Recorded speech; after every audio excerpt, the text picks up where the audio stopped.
Good evening, everyone. Thank you so much for joining us for our event today. I'm Ishwari Savant, the Chief Editor at RAIA, and I'll be the moderator for the webinar this evening. Today, we'll be discussing the perception and reality of unmanned weapons. We've all heard the term drones in passing conversations or newspaper headlines. And while most of us have already formed this opinion about the so-called drones, are we really aware of what they entail? Are they autonomous weapons, killer robots, and what exactly are laws and UCAVs? Media and political leaders have often used these terms interchangeably, increasing the confusion amongst the population. From counterinsurgency to warfare, there's been a proliferation of UCAVs over the past decade. As artificial intelligence progresses, the adoption of laws becomes more tangible. And while pressure on the governments is needed to keep a check on their usage, it's currently scarce because of the limited public awareness about the subject. At RAIA, we strive to explain international relations by always focusing on the individual leader. Our mission is to create public awareness, not just about present political dynamics, but also about how and why these dynamics have changed. While we draw the limelight to key political figures, we also acknowledge that they aren't alone in decision-making and act on the basis of influencing factors. One such element is public opinion. Through our webinar today, we aim to help you understand what unmanned weapons really are, along with how public opinion can facilitate change in the way policymakers choose to use them. Let me introduce you to our panelists for the evening. First, we'll have David Salinger, who's an editor and writer at RAIA. He'll introduce us to the concept of UCAVs and give us a brief history of their use by military forces. He'll also highlight the key elements that make combat drones so attractive to the military as well as policymakers. And then Adriana Rodriguez will go ahead to discuss what the future of global security holds as governments increase their usage of UCAVs and other autonomous weapons. Adriana is an expert collaborator and special advisor to RAIA. She'll bring in the crucial element of public opinion of these weapon systems, touching about how citizens currently perceive them. We then move on to our third speaker, Dr. Peter Burt, a researcher from DroneWarsUK. Hi, Peter. The UK-based NGO has been engaged in activism, calling for an international ban on the use of armed drones. By linking the progress of artificial intelligence with the feasibility of autonomous weapons, Peter will explain the existing regulations on the usage of UCAVs and their effectiveness. Peter will then elaborate on the importance of public opinion and how it can influence political leaders. We'll conclude the discussion with Evan Liaras, an assistant professor of international relations at IE University. Evan will discuss instances when governments have chosen to use autonomous weapons for counterterrorism activities as well as warfare. He largely focused on Turkey's TB2 and the conflicts in Syria and Libya. Following the presentation, we'll hold a 40-minute question and answer session, and I'll be noting down the questions as the discussion progresses. So feel free to just submit your questions at any point during the webinar by just typing a capital Q and a colon followed by your question. Before David starts off the presentation for today, I would like the audience to participate in 3 polls. So these are all anonymous, but it just helps us to understand you a bit better and compare these results with just general public perception on drones. So let's have the first poll, please. Yes.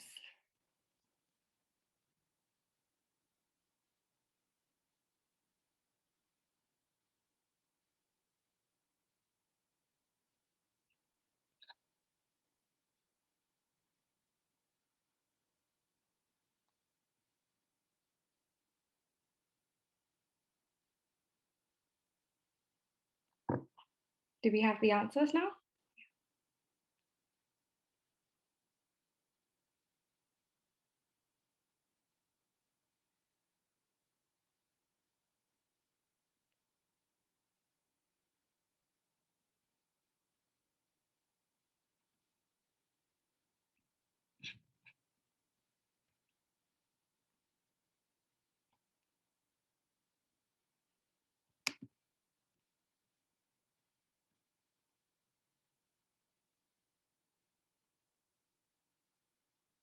Well, if we don't have the results in about 10 seconds, we just start off with David, and then, Adri will anyway explain the public opinion. on drones.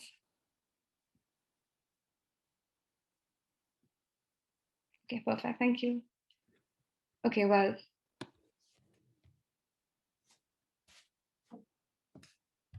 I think as we see, and when Adriana will explain a bit further, we'll realize that quite a bit of this, the results that we have today, are in line with general public perception of drones. So I think that when she does explain it, and so does Peter, we'll have a better understanding of what public perceives it really as, and as well as why they perceive it so.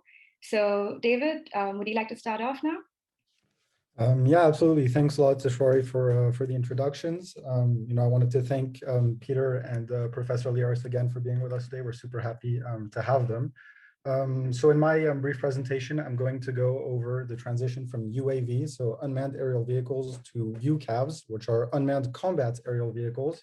And then I'll be explaining quickly kind of the switch of the use of UCAVs, so unmanned combat aerial vehicles. I'll be referring to these to unmanned combat aerial vehicles as combat drones or UCAVs throughout my presentation. And then so I'll be explaining how UCAVs are being used today and kind of the switch that we've seen in their use from counterterrorism to open warfare and a close air support role. So to go quickly on a quick definition so that we're on the same page. An unmanned combat aerial vehicle, or UCAV. So it's a drone that's of course unmanned, which means there's no one in the cockpit. It's remotely operated through a remote terminal by a team of operators who have been trained to fly the drones. They're used intelligence gathering, surveillance, and of course, eventually missile strikes, which is what makes them a combat drone. So just to put things into perspective, today we have about 20 countries who are confirmed to possess and even use UCAVs or combat drones.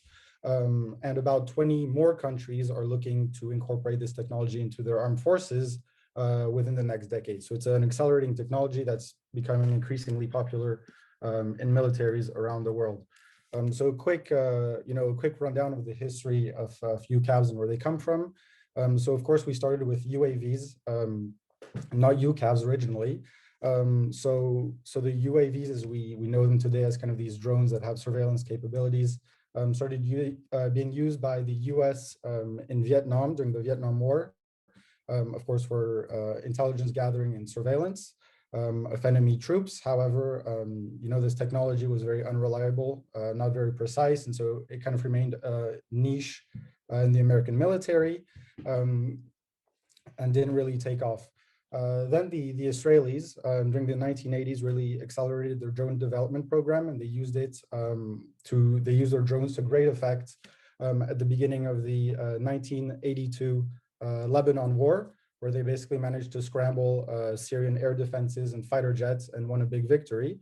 And that's kind of when the United States realized that this was a viable technology and started joint programs with the Israelis to develop drones. So this program, developed throughout the 80s and the 90s. And in 2000, the CIA fitted for the first time on the American MQ-1 Predator drone two Hellfire missiles, which marks the official, at least, transition from UAVs to UCAVs, or so from unmanned aerial vehicles to combat drones. So as you know, as the 2000s went on, of course, the US started its quote unquote war on terror, which is assimilated to, of course, the invasions in Iraq and Afghanistan, but really has taken part all over the globe. And so as this war on terror, as the Americans call it, went on, the use of drones increased substantially. So again, for a bit of perspective, under the Bush administration, there were about 50 drone airstrikes in total. Under Obama, there were 506 strikes in total. And then under Trump, who of course only served one term, as opposed to Bush's and Obama's 2 terms, proportionally, there were even more strikes. So under Trump, there was one strike every 1.25 days, so almost a strike a day. And under Obama, there was a strike every 5.4 days. So clearly we see an incremental increase in the use of the technology. So obviously other countries throughout the globe kind of, took notes of the success of of American combat drones during their military operations, and so they sought to incorporate combat drones into their military arsenals. And so what we have today is that whereas before, I would say in the 2010s, the United States and Israel had a monopoly over the production and the use of combat drones. Today, this field has expanded substantially, and so now we have two other major producers of combat drones, which are Turkey and China. And of course, the other two are the United States and Israel still. So to go more into the factors of what makes this technology so viable, from a governance aspect, from a military aspect, I wanted to touch upon four kind of main factors that make the combat drone so popular. And so the first factor is, of course, the human factor. So the idea that a combat drone can replace troops on the ground, can carry out missions that troops on the ground would normally carry out, whereas that can be, surveillance, that can be intelligence gathering, or, taking out targets. There's this idea that the drone can now do this instead of troops. And of course, this means that that you minimize the likelihood of casualties, of human casualties. And of course, from a government standpoint, if you're the president, you don't want to bring your troops back in coffins. So if you can substitute troops by, unmanned technology, that's all the benefits. Of course, there's the economic factor. Just as an example, the MQ-9 Reaper, which is the newest generation of US combat drones, costs 10 times less than the F-22 aircraft. And so this, the fact that drones are substantially cheaper to build, to buy and produce, and of course to operate, operational costs are much lower, makes it, a more attractive option for militaries around the world. And this leads us into the combat efficiency factor, where drones have a major advantage over other types of air power, nominally helicopter gunships or fighter jets, is that the drones have a loitering capability. And a loitering capability is the idea that the drone can stay in the sky for very long amounts of time. So usually we're talking about 24 hours or even more straight. And of course, this comes down to the fact that there's no one in the cabin, so you don't need to land the drone and replace, the driver or the pilot. So all you have to do is replace the crews that are remotely operating the drone, and you can keep it in the sky indefinitely. And so what this means is that from a military kind of standpoint, you always have air supremacy because you've always got an eye in the sky, and you don't have to land the drone regularly. And this leads to a big psychological factor also for enemy forces because they never know when and at what time they can be hit. So all of this, combination of these three factors, so again, combat efficiency, economic, and human, kind of boil down to the final factor, which is marketing and nationalism. So marketing, because of course the drones are connected to satellites, we have live feeds of the drones, and these can be recorded. And many countries, especially recently Turkey, have recorded drone strikes and published them on social media for the world to see. And this acts as proof that the technology is viable. It displays the power kind of in the technological advancement of the national forces who use combat drones. And it can even become kind of a symbol of national pride through military power. So drones, were initially used mainly by the United States and Israel, and especially in a counterterrorism capacity, which means that they did the intelligence gathering on certain targets, and then there was a strike to take out that target, and the drone kind of went on to its next mission.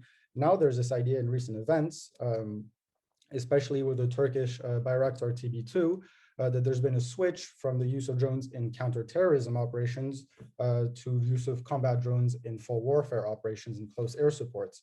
And this is a sizable switch in the use of the technology, because it now means, of course, that drones are becoming more and more widespread and more used in a variety of the situations. So it's kind of leaving this box, if you will, of counterinsurgency. So Evan will go more into this later, but Turkey is really a surging power in combat drone technology. It's used its TB2 in recently in wars in Syria, in Libya, and in Nagorno-Karabakh, and of course against within its own borders against what it calls domestic terrorists in the PKK. I think what we really learned from from Turkey's use of the technology is how not only how effective it can be, but also the impression that it can have not only upon Turkey's enemies, but upon the whole world. So that kind of ends my presentation. For now, I'm going to let the other speakers kind of get into their subjects. I think the conclusion of my presentation would be that the combat drones from kind of their inception in UAVs, then the change of UAVs to combat drones, and then kind of the switch from counterterrorism to warfare and close air supports. All of the benefits that the drones present, at least from a government standpoint, kind of points to the spread of affordable and efficient air power. So of course, air power was kind of limited to countries who could build or buy fighter jets, but now it's much easier for countries to produce or to buy these combat drones and in bigger quantities. And so air power is kind of spreading to countries who normally would not have such capabilities. And I think we can see that in Azerbaijan quite well. Then the lowering financial and human costs for the operating countries. So for countries who operate drones, in the sense that the drones are cheaper to operate, and there's a perceived idea that it saves troop lives. But what this leads to is, of course, the dehumanization of warfare. The idea that we're going to let machines almost do the work for us, and this kind of removes the responsibility that we as humans have, maybe to make decisions that can save lives. And so Adriana will kind of go more into that and touch upon kind of where we could be headed with combat drones and future technologies that are being developed, backed by the success of combat drones in the last decade. Yeah, thank you. And I'll leave it to Adriana from here. Thank you, David. Yes, Adri, do you want to tell us more about how the future of global security is going to change over the next few years with this increase in usage of UCAVs and other autonomous weapons? Yes, of course. Thank you, Jwari, and thank you, David. I'm going to share my screen now so I can show you a few images too and make it everything more visual.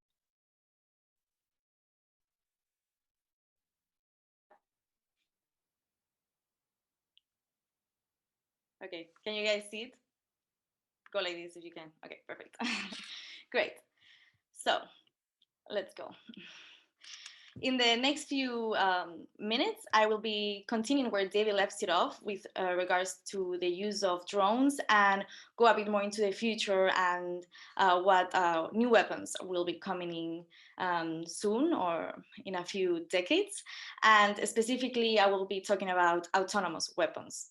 I will be talking about the risks that these autonomous weapons pose to global security, and the role of public opinion in influencing the use of force through these weapons.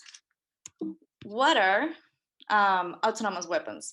There is no singularly agreed definition, but I have chosen this one from the Open Roboethics Initiative, because I believe it's quite straightforward and short, and it highlights an important characteristic of autonomous weapons. And that is the fact that they make the decision to use lethal force to kill someone else without requiring any human intervention. However, before we go on, a few things about this definition that we should consider.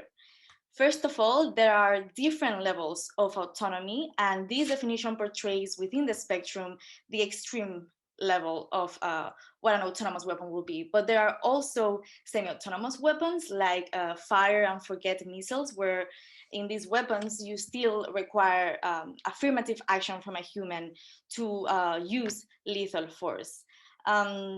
The concerns that have been raised by many organizations, like the Killer Robots campaign, have been mainly focused on fully autonomous weapons, because these weapons raise a lot of issues with regards to accountability for war crimes, because there's no human intervention in the use of lethal force, and also with the increased civilian casualties.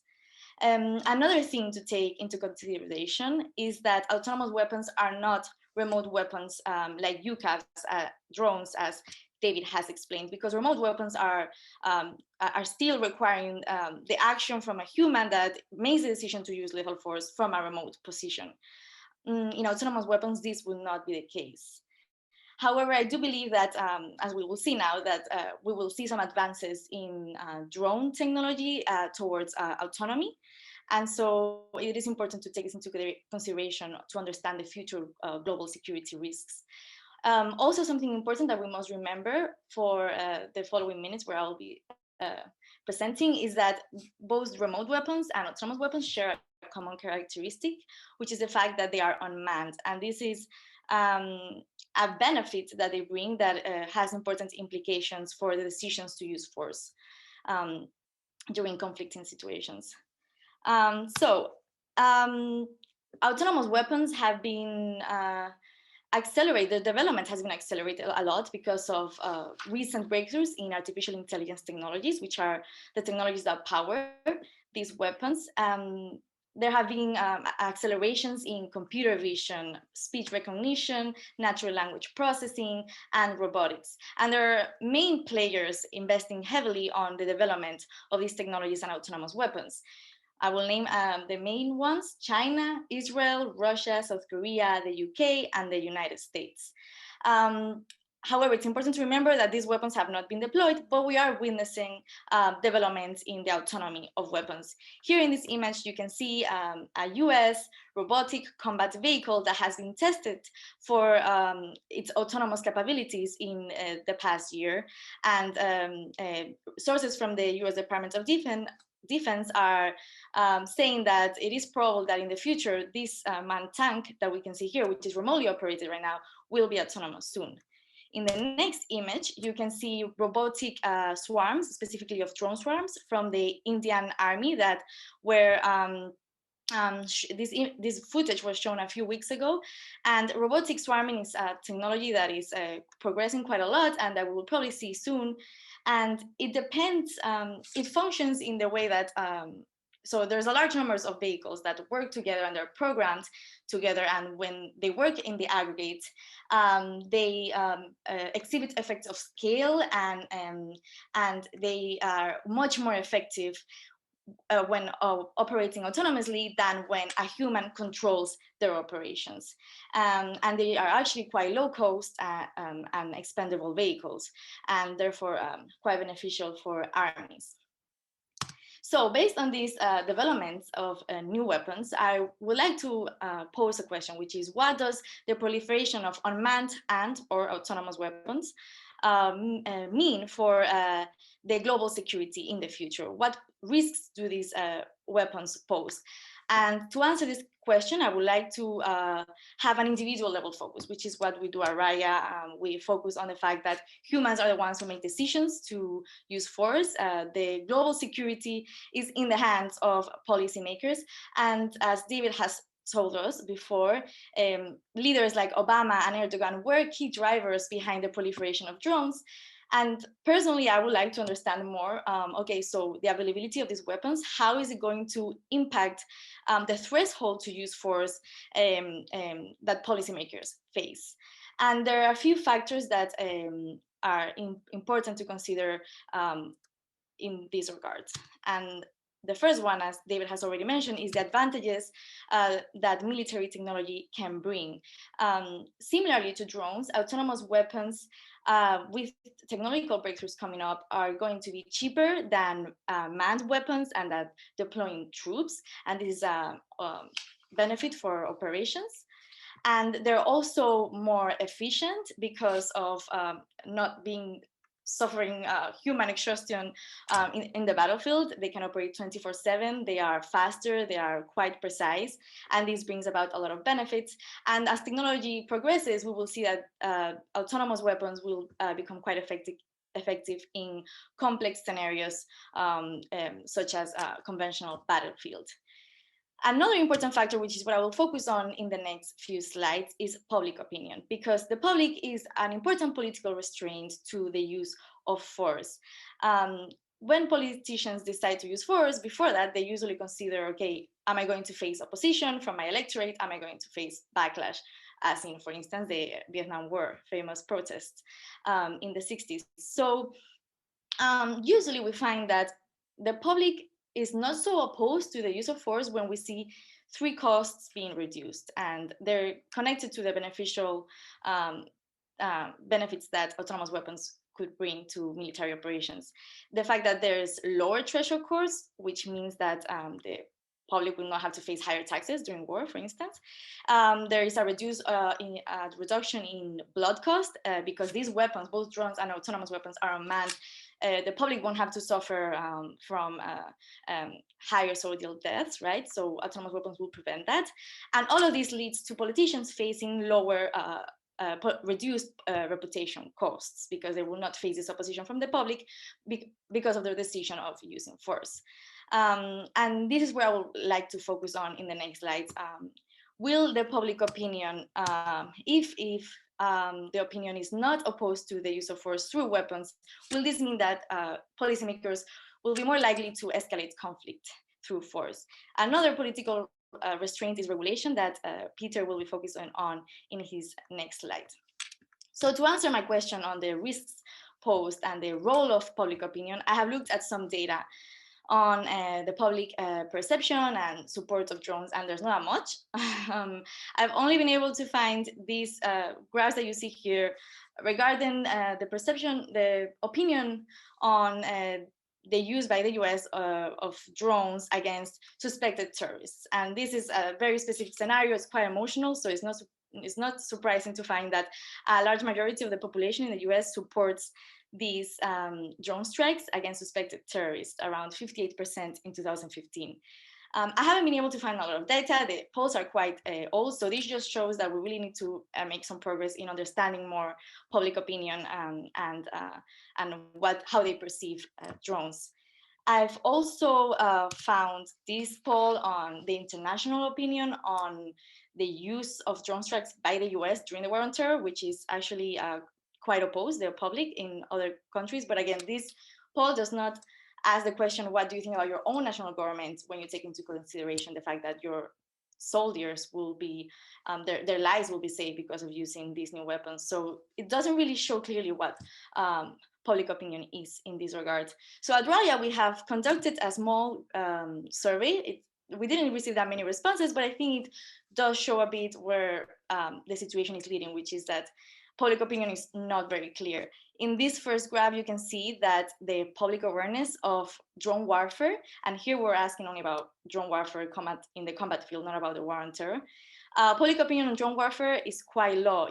In green, in purple, and in orange, you can see there that the public awareness goes from no knowledge to moderate knowledge.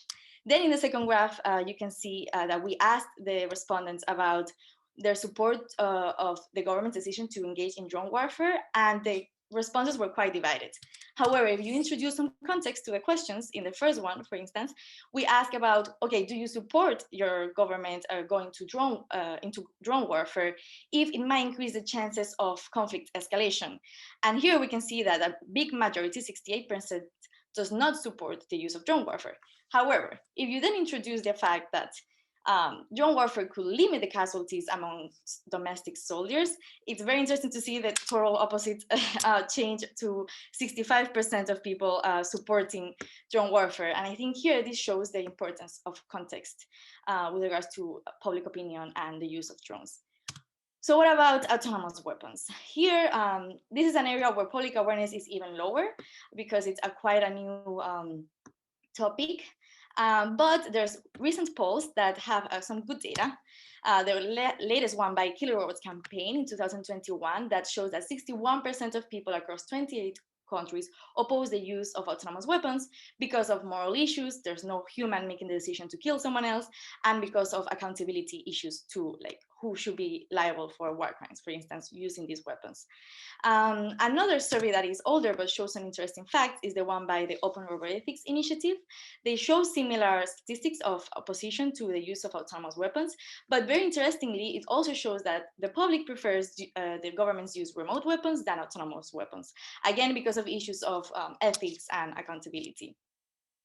However, there is some recent studies that urge us to be cautious about these results on autonomous weapons and the public opposition, because context can change a lot. And there's a study that shows that when you bring into the scenario the fact that autonomous weapons could limit soldier deaths, the public becomes a bit more wary of being opposed to these weapons. And this is probably because they're not aware of the risks they pose. As David has explained, Obama, Erdogan, they have been key politicians in the proliferation of drones. And the reasons, in part, for doing that is because they have not faced a backlash from the population. Obama took out troops from Iraq, but then he introduced a huge scale up of drones. And the US public was okay with that. And then we see Erdogan, where in Turkey, drones are becoming a symbol of national pride. And these two scenarios shows, first of all, that we need to understand public opinion more. And they also lead to my last two conclusions that I would like to finish with in this presentation, which is, first of all, that we need to raise public awareness about the long-term risks that autonomous weapons, unmanned weapons like drones could bring to global security. Because even though the public perceives quite easily the benefits in the short term of using autonomous weapons, like the fact that there will be a reduction in soldier deaths, the long-term risk of higher likelihood of conflict escalation because of the benefits of these weapons and the lower threshold of violence could lead to huge instability worldwide that will lead to conflict that will impact in the long term those citizens that actually supported weapons. There will be refugees, there will be economic instability from this increased conflict. So this is something we have to bring into the public debate, as well as other issues like civilian casualties because of using these weapons and conflict escalation. And actually research shows that if you bring into the debate these facts like civilian casualties, the public support towards these new weapons actually is lowered. So this is why it's important that we talk about this with citizens. And finally, to lead on to Peter's presentation, regulation is key to limit politicians' power to use force with these weapons. The RAIA survey show that everyone almost agrees that we should increase international regulation to control the use of these weapons. And I'm happy to hear now what Peter has to say about this. Thank you very much. Thank you, Adriana. Before we start off with Peter, I would just like to encourage everyone to, just start typing in your questions, because right after we'll have the question and answer session. So please do. And yes, Peter, would you like to tell us about the current regulations on autonomous weapons and if they're efficient at all? Thanks very much, Ishwari. I'll just share my screen.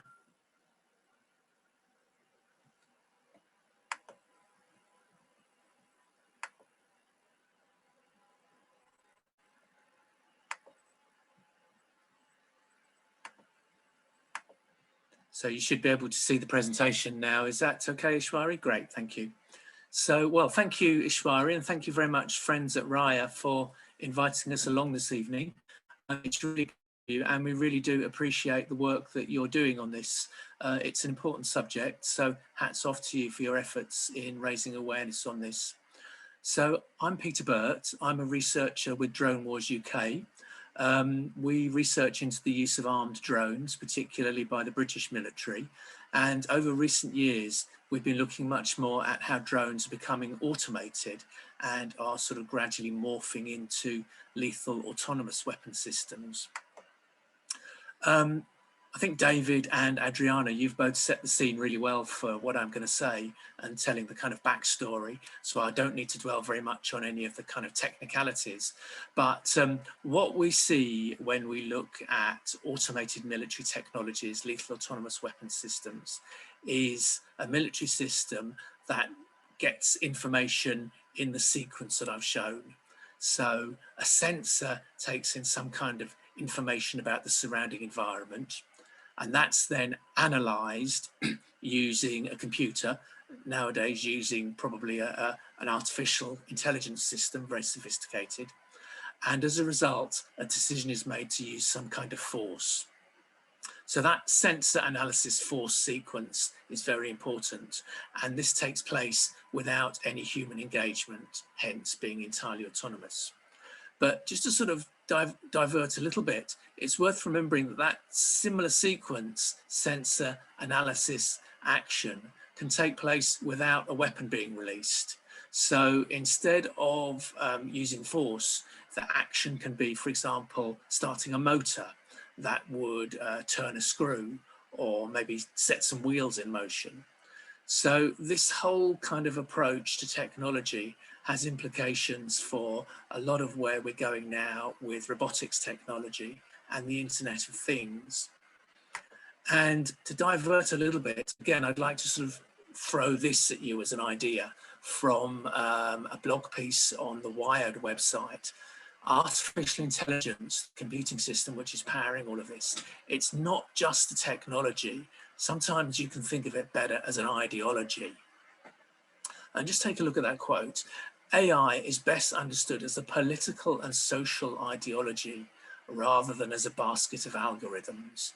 The core of the ideology is that a suite of technologies designed by a small technical elite can and should become autonomous from and eventually replace rather than complement not just individual humans, but much of humanity. So if that's the case, then the issue about autonomous weapons is just the tip of the iceberg, because these technologies are going to have a huge role to play in the rest of our lives, for better or worse. And the dangers in a capitalist system where they're driven not by improving the benefits to life for everybody, but either in terms of making profit for corporations or cutting costs for public sector authorities, is very important.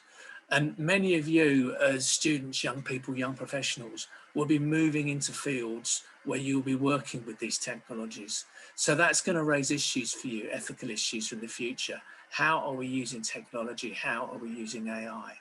So bear this in mind as we kind of go through the talk.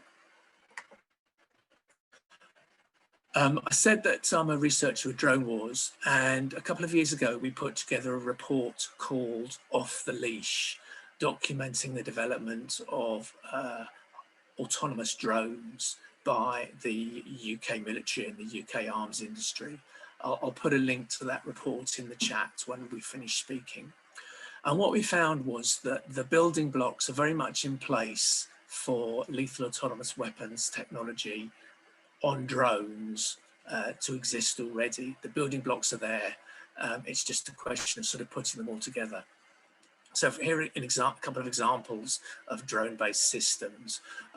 One is this drone Tyrannus, prepared by BAE Systems. It's an experimental drone, a stealth drone, and reportedly it's able to search within a target area and identify and attack specific targets autonomously without any human input. Another system which is attached to the Reaper drone, which is a US produced drone currently in use, is this computer system called Agile Condor, prepared by SRC Corporation, who are an arms manufacturer. And basically it's an AI system which sits on board the drone. It can process huge quantities of information and send back a cue to the operator as to whether or not a target exists and is appropriate for attacking. Now you can see for yourself that it's very easy to sort of cut out the human stage in that and turn that into an autonomous weapon system if you wanted to. So the point is, this is not necessarily the technology of the future. We're on the cusp now at a key point, whether or not we're able to sort of bring this technology under control and regulate it the way we want to. So risky technologies need regulating, don't they? And there are various ways in which we can regulate things. One way is professional codes of practice, and there are many of them relating to artificial intelligence and the tech sector. Another approach, which kind of underpins many codes of practice, is taking individual responsibility. So thinking for ourselves as researchers and practitioners, what are our ethical positions? What are the norms we want to take forward and build up in society? And drawing our own red lines about what we will and won't do as a result. And of course, taking that further still, then there are domestic laws. There are some things which, the government, the state says, you can and can't do, and if you can't do them, you're punished. So laws are a good way of regulating things. And at the slightly higher level, then there are international laws, which are binding on governments and corporations. So in DroneWarsUK, we think that an international law is required to control lethal autonomous weapons systems. So what might that look like? And the slides which follow kind of set out some ideas about that. And I'll say that they're shamelessly stolen from our good friends in Article 36, who are another NGO who we work closely with in the UK. So we think that what's needed is a binding international legal instrument that controls the use of lethal autonomous weapon systems. And this sort of circle, this boundary, if you like, sets the limits on what that might control, what might fall into the scope of that legislation. And you can see it's basically all systems that apply force based on processing sensor inputs. So you remember the kind of processing, computing, target sequence that we looked at the beginning of the talk. Now, some systems we think should be prohibited basically because they're problematic. So any system which targets just people is problematic and should be prohibited. If it's an indiscriminate weapon that kills people indiscriminately, that's not good. We don't want that. But at the same time, if you try to discriminate between people on the basis of uniform, facial features, skin color, gait, weight, again, that opens up all kinds of huge ethical issues. So we would say that any systems which target people should be prohibited. And so too should any systems which are so complicated or so difficult to understand, or whatever other reason, don't allow them to be controlled meaningfully by a human. There has to be a human in charge, a human who's responsible, a human who can take the rap if things go wrong. But it's not just about sort of prohibiting things as well.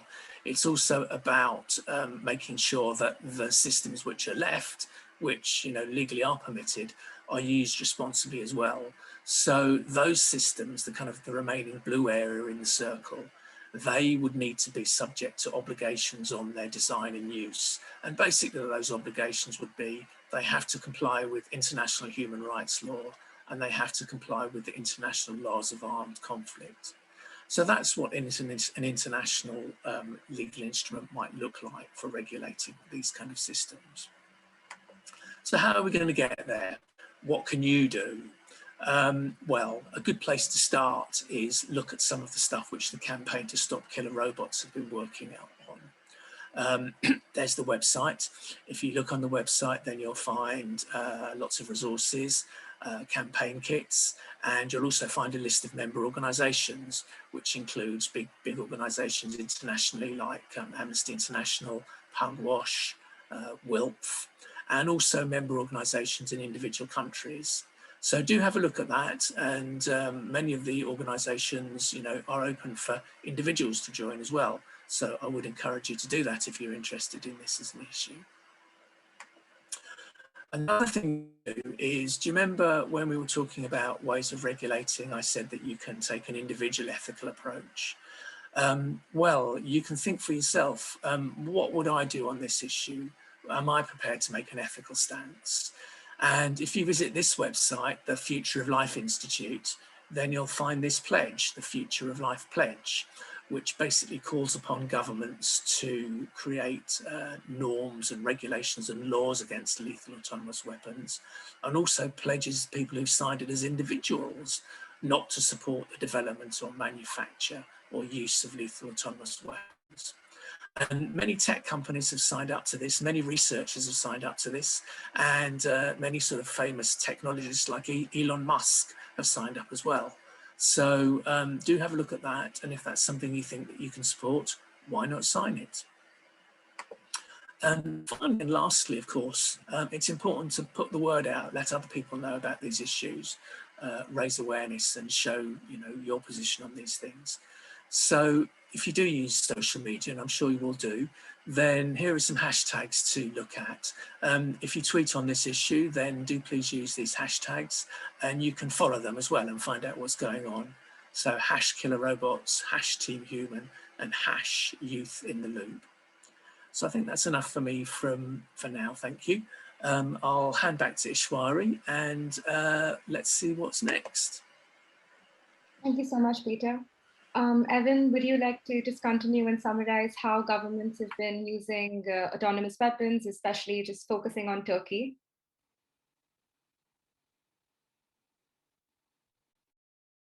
We can't hear you, Evan. I'm sorry, I had muted in order not to make background noise. So I promised not to talk too long, but I'm not sure if I will live up to that promise. So rather than trying to summarize what other speakers already said very astutely, I would like to engage the audience a little bit with personal stories. So I think sometimes have impact. I remember myself when I was a little bit older than you, but still a student, taking some friends who were visiting from Europe. Then I was in Washington, D.C., and I was going to take them to the National Aviation Museum, which is one of the most impressive museums in the world. And there were some demonstrators, definitely a very small crowd, outside the museum protesting against the use of drone strikes by the US military, both in Iraq and Afghanistan at the time. It was a topic that was receiving some attention. You could see, from the size of the crowd, very few people in the United States probably cared enough to go out and demonstrate on a sunny day in DC. Many more people were enjoying the sun. And, for those of us, the alien visitors from Europe, these people were more of a nuisance. It was like, why can't they just, go away? They're blocking our entrance to the museum. Soon, around that time, I was a visiting researcher at a university in Turkey, Middle East Technical University, which is in Ankara. And as I was walking between campus and the dorm where I was being housed, I went every day by Turkish military industry installations, which are housed inside the university. This is the university that is at the forefront of university industry collaboration in Turkey. And so many of the military industries, including ones that are making the drones, have their labs within the university and recruit directly from the university graduates. Now, that was not very, too shocking to me. I was a student at MIT at the time. And the relationship between MIT and American research universities and the US defense industry is also very close. A lot of my fellow classmates probably studied thanks to scholarships that were given basically from US government or the defense industry. But seeing the actual company in campus, even though it matters very little because the work that you're doing is obviously military related, whether the company is located there or not, just underlined the fact that in the end, crossing from the Atlantic or cultural space from North America to the Middle East, actually not much was changing. You saw Turkish society, Turkish government, Turkish academia emulating what its big ally across the Atlantic was doing. And then a few years later, there was this headline in Turkish newspapers when Erdogan's daughter married an MIT engineer. And at the time, obviously this is, the press is very interested at, how well educated the groom is and how happy the marriage would be. It didn't occur to me that it was that engineer who was educated at my university and was now founding a company that would be collaborating with the host university I would be in. And as a citizen of Greece, only a few years down the road, I would be watching his fantastic inventions flying on the skies around my country, threatening to bomb stuff. So this shows how somebody who is teaching you international relations can be so naive, so blind to what's happening around the world within, a decade, that you are then confronted with this emerging technology, and you're supposed to be, studying in a field, obviously not necessarily rocket science, but international relations, security studies. You're supposed to be paying attention to these things, and you don't know where it came from. Just like the soldiers who are in some of these conflicts and are witnessing, going to go down in military history as the first victims, or have already gone down in military history as the first victims of unmanned drone attacks. I think this says a lot about our societies collectively, because as all the speakers mentioned, there is hardly any regulation of these technologies. Discussion at the highest levels of intergovernmental dialogue is currently blocked by a number of governments, not all Western, who believe that they have a technological advantage and therefore it is not in their interest to block the advancement of the technology. So, I could talk about what Turkey has been doing with these drones. If you, spend maybe a couple of hours researching it, you can find out for yourself. As Adriana and David mentioned, Turkey has invested a lot in this technology. So it's one of those powers that is an emerging user and producer of killer drones, if we use that term. They were used in Syria to protect the enclave that the Syrian National Army, which is supported by Turkey, controls in the north of the country, the last part that is controlled by rebel forces in the Syrian civil war. They were used against the PKK, and they were used also in Libya to save the government of national accord, the Tripoli-based government that Turkey and other governments around the world recognize, from the forces of General Haftar, who is supported by the United Arab Emirates and other opposing governments around the world. And in this conflict, both sides have used UAVs. So UAEs and other Gulf states are other emerging users of this technology, although most of their systems are imported, unlike Turkey's, which are domestically produced. But really, it's not just about Turkey, it's not just about Syria, it's not just about Libya, and it definitely is not about Greece. It's about the larger picture, right? And this is where I think I would like to focus on. Adriana and Peter already hinted at what are the big issues and what can be done about it. I want to play a little bit devil's advocate, right? What do these technologies really do? The idea is that they mostly allow some functions that would be performed by human-driven operated systems, and therefore they can save the lives of those pilots, commanders, whatever it may be. And then there's a parallel argument, which Peter, I think, adroitly criticized, which is that maybe they're better at humans at picking the right target. I think we already know this is not the case. I mean, we've been experiencing years of unmanned aerial warfare in Afghanistan and other places, and we know that there are collateral victims of these attacks just as much as they were from manned or piloted. So this is a lie. I mean, we know that there will be civilian victims, whatever we do. So it's mostly a question of saving soldiers' lives from the side that is using them. The technology is expanding. It's definitely not going to be limited to aerial vehicles. Surface naval systems are being tested and will soon be deployed. Land-based systems are being tested. So we're looking at an era during your lifetime where more and more of warfare will be done by robots, basically.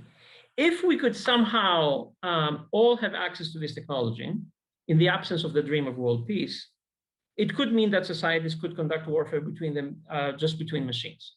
So maybe we could save all lives, all soldiers' lives. We just have our machines fight it out, and whoever's machines win, then we agree that it's over, they won. Okay? So that could be wonderful if we could do that. It's extremely unlikely this will happen, right? First of all, because the reason we fight wars is because we really care about issues, and therefore when our machines lose, we will ask our people to do the fighting and continue because we really care about the issue. It's unlikely that societies that really care about something and are on the losing side will stop the war when their machines have failed. And then the other part, which is, I think, obvious to everyone because it's part of international reality, is that not all societies are equal. Some societies will have these technologies and others will not. So a lot of wars already involve machines against humans. And even more conflict in the future will be machines against humans because some groups or societies or parts of societies simply do not have the technology, and they will be directly fighting what we could call stage 2, right, which is machine against human. So machine against human warfare is here and is here to stay.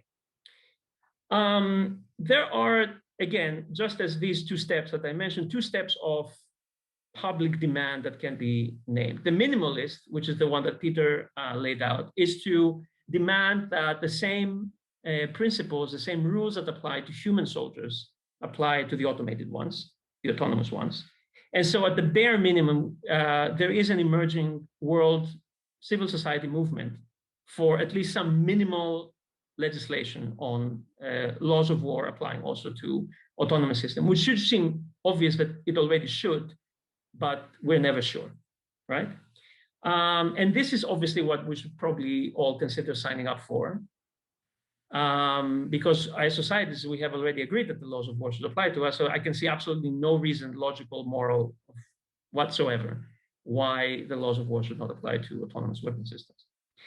The more maximalist goal would be to have no autonomous weapon systems at all, right?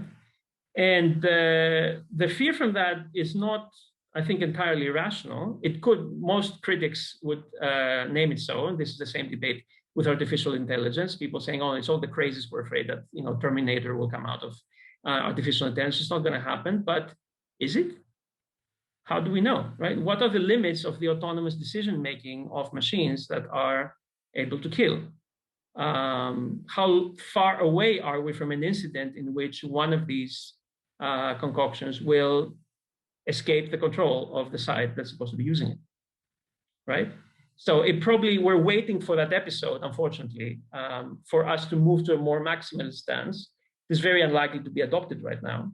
And the reason it is unlikely is the same as for any other debate on disarmament. Once a side has it, the other side is afraid that if it doesn't acquire it, it will lose. I come from a relatively weaker military power in an ongoing conflict, dispute with its neighbor. I'm Greek. I'm talking about Turkey, right? If Turkey is an emerging power in this field, Greece will inevitably want to acquire the technology. It's already buying systems from Israel. They're not supposed to be lethal, but in fact, they're coordinating with lethal systems to target. So yes, they are lethal. And so this is an arms race that will be replicated in many places around the world. And the responses of the public, just as our speakers very wisely pointed out, will differ depending what you ask. We saw on the graph that Adriana showed something 93% of Greeks being against UAVs, but that was a few years ago when they were basically asked, do you think Americans should be killing Afghan women and children in order to hunt down the Taliban, in which they said no. So the question doesn't mention that, but the context is that, right? If you ask them today or a few years from now, do you think we should be using these on Turks to save our boys from getting killed? I'm not sure if 93% will say no, right? So these are the hard questions that we need to ask ourselves first as citizens. Am I willing to see a robot do the killing because I want to save myself or my friend or my neighbor's son or daughter from getting killed? Do I accept the idea that a robot employed by our side will kill civilians by the other side? Can I at least sign a petition that says that the laws of war should apply to killer robots? And then in the future, as an informed citizen, should I be paying attention to what's happening in the field and consider whether we should ban the technology altogether?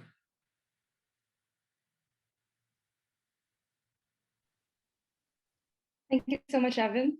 Okay, so let's move on to the question and answer session now. I'm going to just warm up a bit with a few of the questions that I have prepared, and then we go on to the questions asked by the audience. And of course, you guys can feel free to continue adding your questions in. So let's start with the first question for David. So David, the Obama administration used to use a disposition matrix of sorts to determine targets for when to use autonomous weapons. And do you know what's the process for deciding when and where to launch autonomous weapons?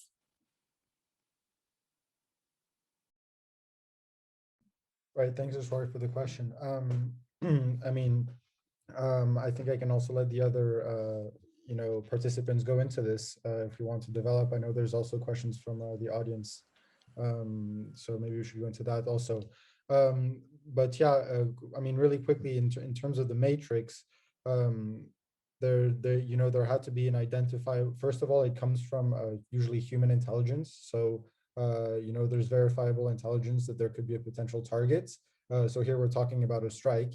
And once that information is thought to have been verified, both by the combat or the automated technology factor and also by human factors, that's when the drone strike would be initiated. Obviously, this this kind of idea of mixing human expertise with robotic expertise is thought to be, or was thought to be, kind of foolproof and to increase precision of the strikes.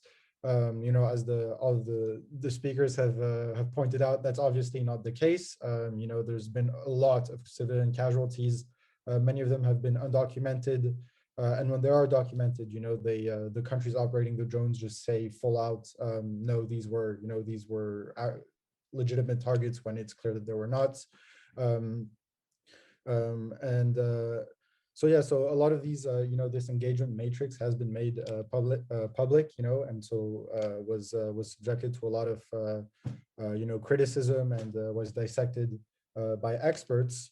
But I also do think that there are a lot of unsaid, engagement rules that, although there is oversight, that allow the widespread use of the technology, especially talking about today, in 2021, that the public might not know about, and that would be considered, classified information. So I do think there's a widespread willingness to use the drones a lot more, and a full acceptance of the destructive capabilities of the drones, and a conscious decision to employ them really to their fullest extent, and even to ramp up the use of the technology. And I also, as Evan pointed out, I'm not sure that that's a trend we're going to see change in the near future. Thank you, David. Okay, so this is a question from someone from the audience. It's for Adriana. So someone's asked if, we've seen that the use of autonomous weapons, that they are more favored by the population when we know that there's less risk for the soldiers, right? But so she asks if, for example, that we know that this is because of the lack of awareness, right, of the public, and the lack of information disseminated to the public. So what is there an ethical line that we're crossing by not accepting the ethical or the implications of these machines or of these drones to civilian lives, as well as just human rights violations? And what is then again our responsibility as an international community to understand more about drones, and also just to civilian lives in general? Thank you, Jwari. Yes, very good question. As I think her name is Wanda, right? As Wanda has pointed out, many polls have shown under some circumstances, right? Because polls can guide answers to and introduce different contexts. And when you introduce contexts like autonomous weapons can be beneficial because they are more precise, even though, as Evan mentioned, that is contested, or because they can reduce soldier deaths, it's not surprising that we see public support then for the use of those weapons, right? And as I concluded in the presentation, I think it's the duty of our community, the international relations community, and of public awareness organizations like NGOs. It is a duty to ensure that citizens know not just that side of the potential benefits that these weapons could bring, but also the long-term risks and the ethical issues that they can pose. Because once there's more understanding of what these new weapons mean, then we see there is more public opposition, and that public opposition can help us promote regulation that limits the use of these weapons and maybe at some point bans them. And that's exactly what happened in the US. So in the US at the beginning, when there was not much awareness of what drone strikes were and how they were being used in the war on terror, and how there were so many civilian casualties and not just terrorist casualties, the public opinion was quite high. It was around 70%. And when the public debate began, and when civilian casualties were introduced into the debate and all these other risks, the public support decreased by 10% to the statistics that I showed later in the presentation. So I think it is an important duty, the raising awareness duty, to promote, in order to ensure that we have a less biased conversation about this, right? Because it's not just benefits, there's also a lot of risks because of using this technology. And I'm sure the panelists have a lot of things to say about this, so I'll open the door to debate. Would Peter and Evan like to add something as well to this? I can say a word or two. I don't know whether you'd like to go first or not, Evan. Go ahead, Peter. I think just briefly to say, I mean, you're right, Adriana. There are risks and benefits of these technologies, and used responsibly, they can provide huge steps forward for humanity. The problem is the context in which they're used. If they're used, as I said in the quote from the Wired magazine, if they're used as part of an ideological approach to make money or save money from the state, then that's bound to draw us into trouble, because the way in which they will be used will not be used to enrich people's lives with these systems under human control. They'll be used with the systems outside human control, operating autonomously, with all the problems that raises, all the problems of errors, all the problems of oppression, all the problems that we don't want to see. So, as you said in your talk, Adriana, context is important. And, you know, we're living in a world now which is very much sort of dominated by a free market ideology, very much drifting more away from democracy and liberalism and more towards sort of a totalitarianistic approach than it was, say, 20 years ago. And that doesn't bode well. So we really do have to sort of, you know, fight those political battles to try to sort of move the ground back, if we believe in liberal democracy, to that kind of area. So that's kind of taken a very broad approach, and you know, to answering the question. But unfortunately, that's the kind of root cause that that we're up against. So sorry if I've waffled a bit.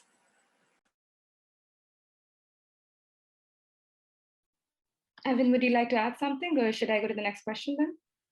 I think there are a number of questions that we're receiving that are interconnected, and maybe we can give responses to all of them. So why don't you go ahead, Ishwari?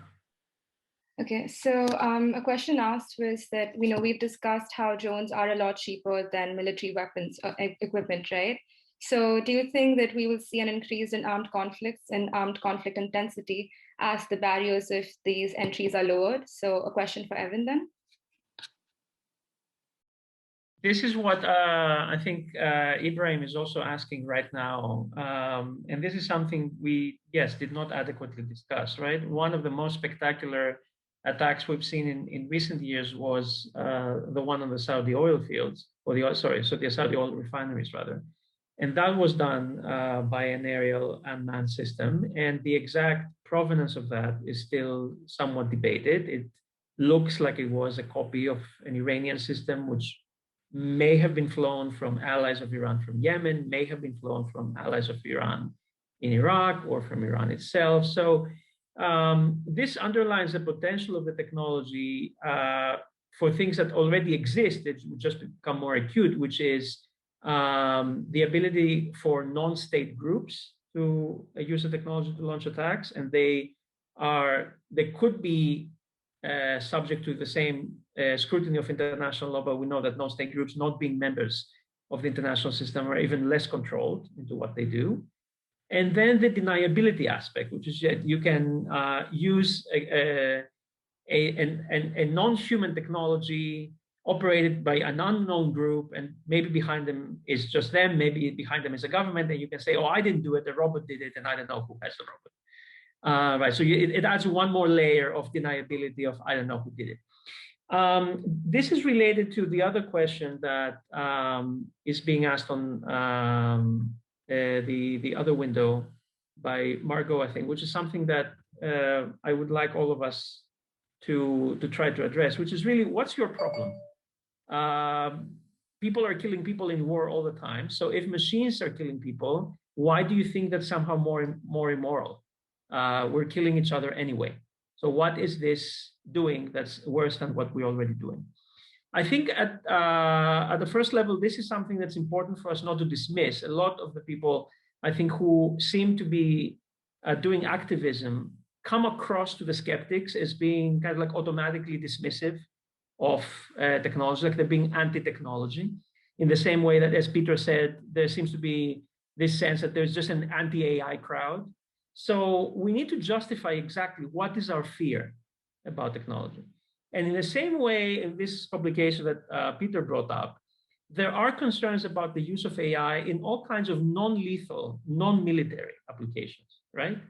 like, fantastic cars that will go driverless, but in fact, they do cause accidents. Or algorithms that choose and probably will choose among you who is qualified to take a job in a couple of years. And they decide that, women or candidates are crap. We tend to hire men. So let's just hire men because the computer decided that based on previous decisions on the company, right? So the exact algorithm, the basis of information that these systems will be given to make decisions, the range of decisions they will make, right? The moment where they will decide something that many of us probably already think, but we don't dare to say, the children of my enemy will grow up to be soldiers for the enemy, so I should kill the children. Isn't that a logical thought? Might not the computer think that? Right?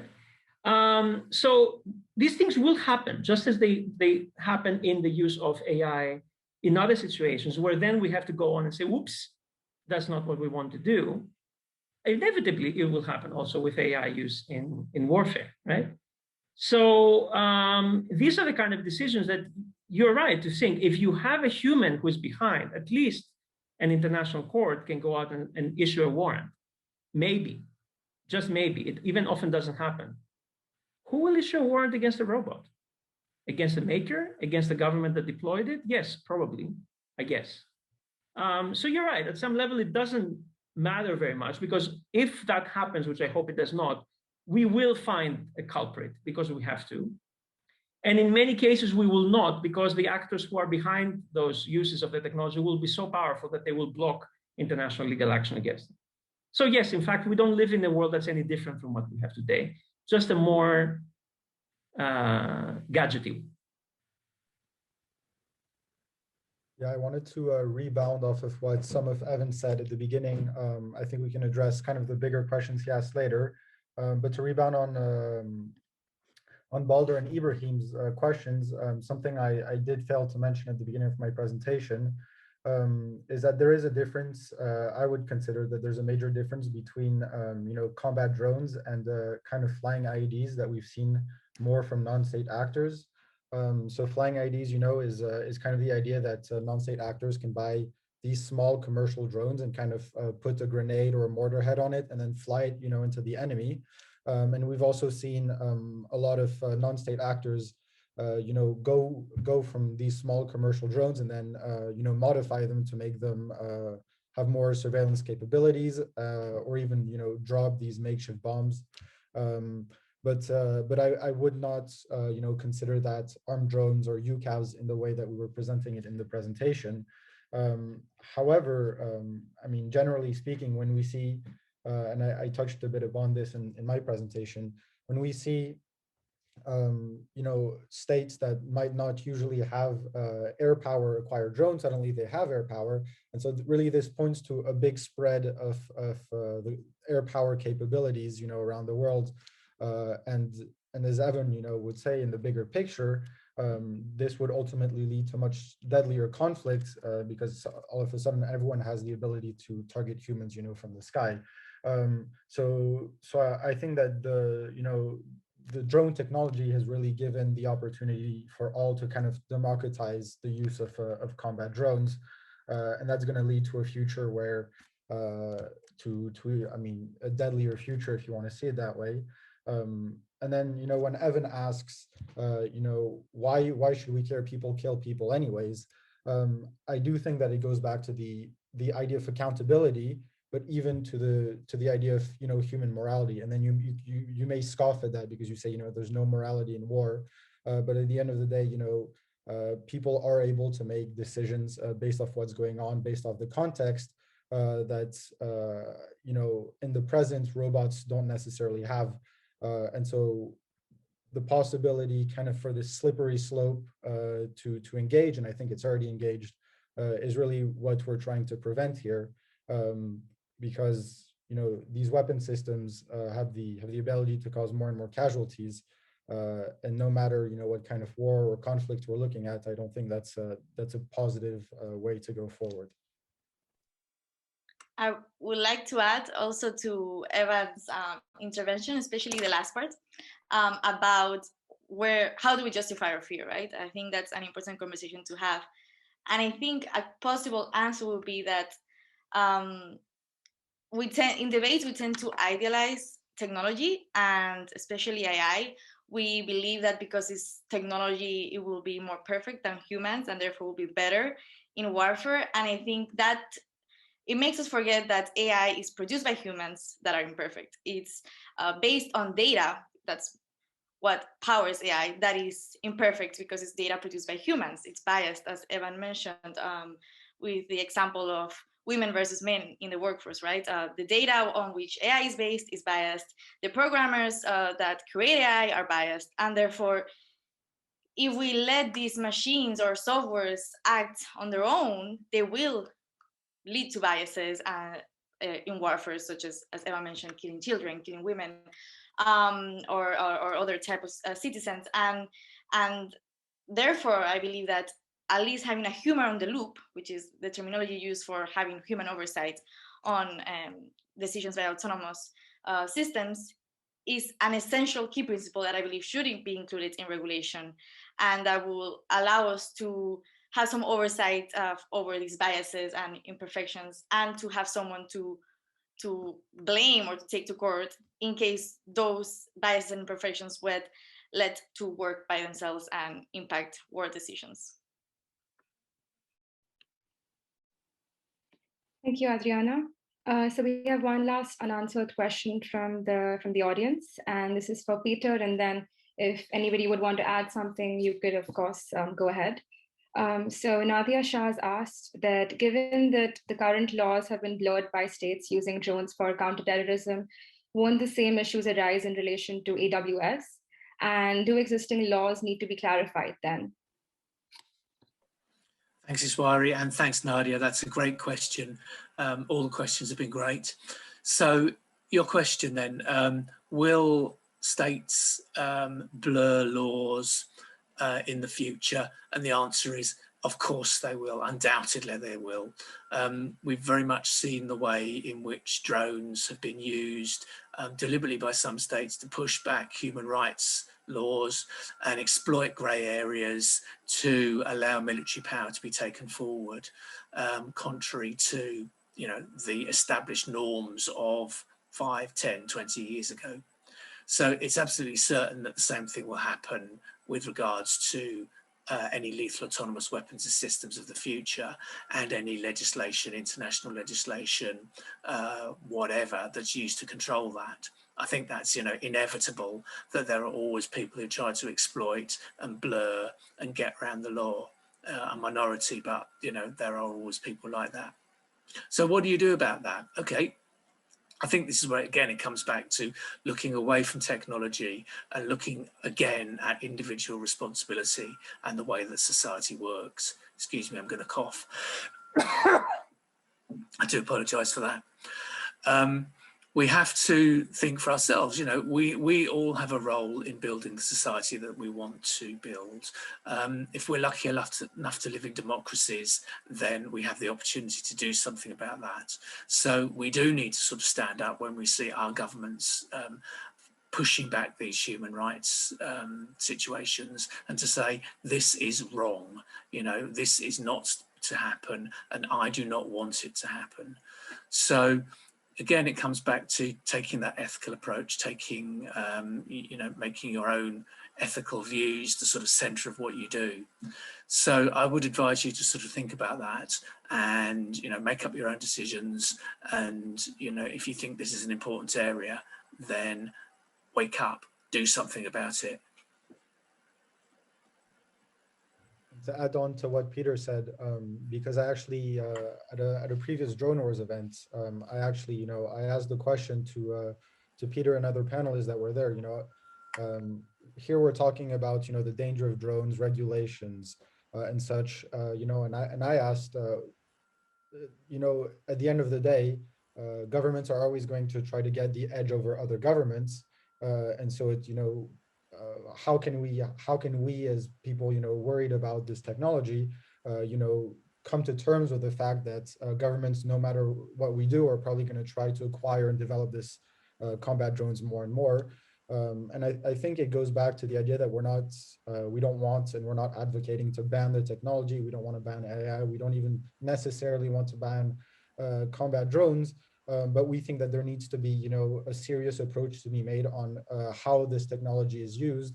And for this technology to be used, of course, I don't know if war can be used, called ethical, but to put a certain regulations and certain checks and balances on the use of the regulations, so that they're not used as governments want to, again, without checks and balances. So it's really about this idea of checks and balances, and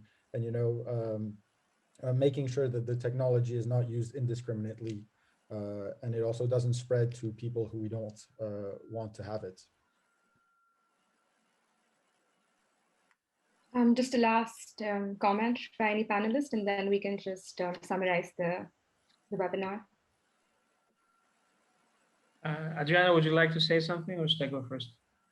I was going to say something very short, basically that I think we should definitely work towards promoting that high regulation of weapons, and maybe even banning them. Personally, I would like that, but I think, as Evan has shown, the world is a very complex place, and if we're not going to ensure that they are banned, which we can still work towards, at least we can ensure that they are properly regulated, and include these principles in international law that ensure human oversight, especially human oversight. I think is an essential thing to ensure in these weapons, and to ensure proportionality of the use of force. Thank you. There's only one thing I wanted to say, mostly in response to what David was saying. As Adriana pointed out in her presentation, the use of automated systems that kill some human is not something of the 21st century, of our generation. Already from the second half of the 20th century, we have systems that can target aircraft and their pilots, making automatic decisions as to which is a worthy target and which one will be downed. But because in all of these discussions, we tend to think of the life of the civilian as worth of saving, and the life of the soldier as basically expendable, there hasn't been much of a public debate about that. We take the life of the soldier as being an accepted casualty. Also, what is the case if we look at the kinds of wars that we tend to observe in the international system? Only civil wars are, and wars between some regional conflicts between ethnic groups over homeland, tend to be total wars, where one side tries to annihilate the other. Many of our societies, perhaps not the one I come from, Greece, but some of the ones you may come from, the UK, the US, have not fought for survival in the last several decades. So they fight wars of limited goals, where there is some use of technology against some enemy combatants mostly, and maybe some civilian casualties along the way. But we haven't yet witnessed total war with automated, fully autonomous systems, where we will see, as Adriana showed in some pictures, swarms of unmanned aircraft and armies of robotic soldiers killing people. This will happen. Any sense that we have that it is not different, because it will just be humans controlling or making machines killing humans instead of humans killing humans, means that this will happen, and that you accept that. So if you accept that, then be okay with it, make peace with it. If you do not accept that, if you're not happy with that picture, then maybe consider the maximalist agenda as well. One last comment, David, before we conclude.